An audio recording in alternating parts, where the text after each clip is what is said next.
So very good afternoon everyone. In this video I am going to discuss about Human Ethics Committee. As earlier we have discussed, to start a clinical trial, your protocol should be approved by the Human Ethics Committee. Whether your trial is regulated trial or non-regulated trial, it doesn't matter. But in both cases, your protocol should be approved by Human Ethics Committee. And this committee can be independent or can be institutional. If it's a independent, then we call it as a independent ethics committee. If it's within the institute, then we call institutional ethics committee. So both are the human ethics committee. So as per new drugs clinical trial rules, your human ethics committee should be have minimum 7 members, at least one lay persons, one woman, one legal expert, and one independent members. And another important points related to human ethics committee as per NDCT is that 50% of members of your human ethics committee should be from the outside the institutes, and chairpersons who is not affiliated with the institute or organizations. If you remember, when we have discussed about institutional animal ethics committee, the chairperson is affiliated with the institutes.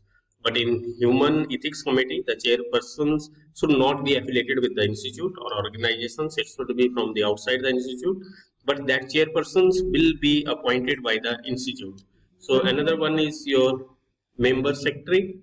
Member secretaries should be affiliated with the institute who will conduct all these meetings or organizations, and the major objective of this human ethics committee is to protect the rights, safety and well-beings of trial subjects, and proper training, time to time training you have to be provided to all the members of human ethics committee. If any member is not taking part in the training or not properly trained, so your regulatory authority can be disqualified that members of human ethics committee as per new NDCT. So as earlier we have discussed different forms as per NDCT. Earlier, if you remember, we are using only the form 44 as per schedule Y to get all the approvals. But now as per NDCT, there are different types of forms which we are using for different purposes. So if you remember, the CT01 is the form which we are using.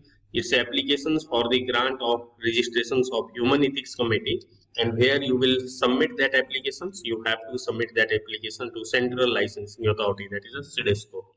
So, and these registrations will be granted by the Central Licensing Authority in form number CT02, and this validations will be up to 5 years from the date of its issue, unless suspended or cancelled by the CL. So, if you remember, the CT01 we are using for applications for the grant of registrations as well as for the renewal of registrations. So for both purpose we are using form CT01. So after the completion of 5 years, when a sponsor would like to renew that human ethics committee, again they have to submit the applications in the form CT01. So again, this the functions of human ethics committee is to review the protocols, oversees the conduct of trial to safeguard the rights, safety and well-beings of trial subjects. And if any ADR is observed in the trials, that analysis will be done by the human ethics committee, and forward that information to the central licensing authorities. So to conduct a human ethics committee meetings, at least 5 members should be there. One should be medical scientist, preferably a pharmacologist, particularly when we are dealing with the new chemical entities or drugs. One should be the clinicians, legal experts, one should be the social scientist, and one should be the layperson. And layperson should be from the outside the organizations, and it should be the representative of the populations from where you are going to recruit your subjects or volunteers. Or it should be a social persons who understand the language of that particular populations from where you are going to recruit your subjects or volunteers. So what are the documents required to submit? If suppose you have designed your protocol, everything, now which document you have to submit for the ethics committee approval, human ethics committee approval? You have to make a cover letters, then you have to write which type of review you have requested, whether it is accelerated review or normal review. Application form for initial review. Informed consent document you have to submit, how you are going to take the informed consent from the trial subjects or volunteers. Then CRF you have to submit, because you have to design a CRF is a case record form where you have to enter all the results which you will get by conducting that trials. So case record forms you have to be submit, means design of case report forms, not field case report form. Recruitment procedures you have to be submit, particularly if suppose if you are giving any advertisement for the recruitment purpose, so that advertisement copy you have to submit to the ethics committee for the approval. Investigator brochure. Investigator brochure will contain all the informations related to the product which you are going to test in a clinical trial. So whether it is a drug, herbal product, whatever it is, all informations will contain in the investigator brochure. Detail of funding agency, whether your trial is funded by any agency. CV of all the persons who are going to involve in a trials, means CV of investigators, if there is a co-investigators, nurses, laboratory staff. So all the CVs who are going to involve in a clinical trial, you have to include. CTA if there is any clinical trial agreement. COI is your conflict of interest, and GCP training certificate you have to submit. Time to time training you have to provide to investigators or co-investigator or other staff. List of ongoing research studies, if any research studies are going on under that principal investigator or co-investigator, you have to be some the detail. Regulatory permissions, if your protocol is approved by any other regulatory authority, that you have to be include. Institutional committee for stem cell research, if your product is related to stem cell, then you have to be submit the ICCSR approval letters, that is the institutional committee for stem cell research. And insurance policies, how you have covered this insurance of the subjects who are going to be involved in that particular trial, and protocols which will tell how the studies will be conducted. So all these informations you have to be submit when you would like to take approvals from the human ethics committee. Another thing is which record you have to be maintained as a institutional ethics committee or independent ethics committee. So you have to be maintain all the records, like we are maintaining in the animal house facility all the record related to animals. So in this case you have to be maintain the record, constitutions and compositions of ethics committee. CV of all the members of ethics committee you have to be maintain. SOP followed by ethics committee.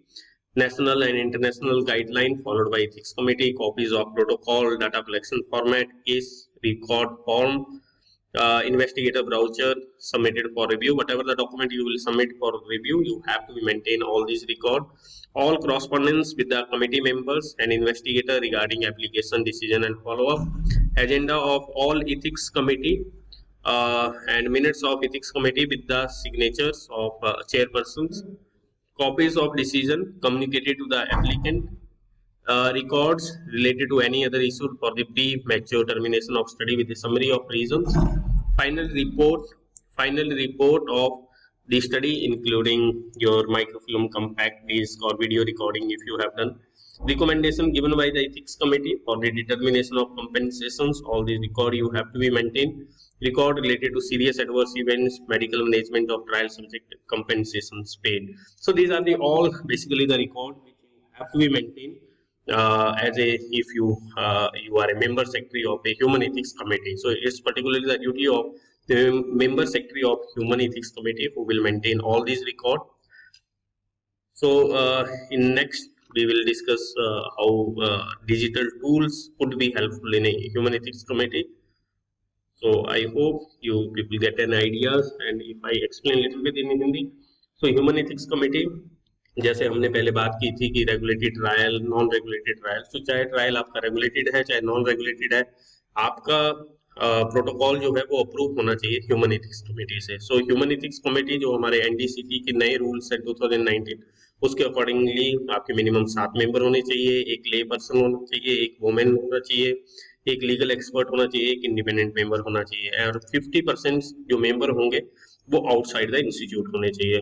और इसमें और जो animal ethics committee थी उसमें क्या था कि आपके जो चेयरपर्सन थे वो इंस्टीट्यूट के ही जो होते हैं उन्हीं को नॉमिनेट करते हैं चेयरपर्सन एज जेफर। पर इस केस में आपका जो चेयरपर्सन होगा ह्यूमन एथिक्स कमेटी का वो आउटसाइड द इंस्टीट्यूट होगा, ऑर्गेनाइजेशन से उसका वो ऑर्गेनाइजेशन का नहीं होगा, और बट इसको अपॉइंट इंस्टीट्यूट करेगा। ठीक है, मेंबर सेक्रेटरी जो है वो इंस्टीट्यूट के होंगे जो कि इथिक्स कमेटी रन करने के लिए हेल्प करेंगे। और मेजर ऑब्जेक्टिव इथिक्स कमेटी का वही है, right safety wellbeing of trial subjects. उनका टाइमिंग और ट्रेनिंग के रिगार्डिंग बहुत इंपॉर्टेंट चीज लिखी है एनडीसीटी में कि ट्रेनिंग आपको टाइम से टाइम देनी है। अगर आपको लगता है कि कोई मेंबर प्रॉपर्ली ट्रेन नहीं है उसको ethics committee regulatory authority disqualified कर सकती है, इनके पास पावर है। क्योंकि ट्रेनिंग और प्रॉपर क्वालिफिकेशन इज मस्ट। तो यही जो हमने पहले डिस्कस किया था, CT01 फॉर्म आप यूज करोगे एप्लीकेशन करने के लिए ह्यूमन एथिक्स कमेटी। कहाँ एप्लीकेशन करोगे? CLA करोगे, जो सेंट्रल लाइसेंसिंग अथॉरिटी है, वहां से आप रजिस्ट्रेशन करवाओगे अपनी एथिक्स कमेटी का। जैसे अगर आपको याद होगा एनिमल एथिक्स कमेटी में हम रजिस्ट्रेशन करवाते हैं CTC-SCA से, यहाँ पे हम करवाएंगे सेंट्रल लाइसेंसिंग अथॉरिटी जो कि हमारी सेडेस्को है। तो इसके लिए CT01 फॉर्म भरेंगे और रजिस्ट्रेशन ग्रांटेड हमें मिलेगा CT02 में। और जो परमिशन मिलेगी, रजिस्ट्रेशन जो होगी वो वैलिड होगी 5 साल के लिए। 5 साल के बाद आपको फिर रिन्यूअल के लिए फिर CT01 भरना पड़ेगा। बट इसका मतलब ये नहीं है कि 5 साल की आपको ग्रांटेड मिल गई रजिस्ट्रेशन तो 5 साल मतलब हमेशा आपके 5 साल के लिए आपके पास रहेगी। हो सकता है कि आपकी रजिस्ट्रेशन सस्पेंड भी की जा सकती है, कैंसिल भी की जा सकती है। वो सेंट्रल लाइसेंसिंग अथॉरिटी के पास इसके अधिकार हैं। अगर आपने सही से काम नहीं किया या कोई अनइथिकल प्रैक्टिस की सही से वो नहीं कर रहे हैं तो सस्पेंड कर सकती है। एडीआर एनालिसिस भी इथिक्स कमेटी करेगी और फॉरवर्ड करती है CLA। तो इसके 5 मेंबर होने चाहिए एटलीस्ट, ये तो आई थिंक हिंदी में बताने की जरूरत नहीं है। और डॉक्यूमेंट्स क्या क्या आप सबमिट करोगे, ये सारे डॉक्यूमेंट हमें सबमिट करने पड़ते हैं जब अगर आपको इथिक्स कमेटी की अप्रूवल लेनी है ट्रायल को। उसके लिए maintenance of record, ethics committee जो मेंबर सेक्रेटरी है वो ये सारे रिकॉर्ड अपने वहाँ पे मेंटेन रखेगा। Okay, I hope you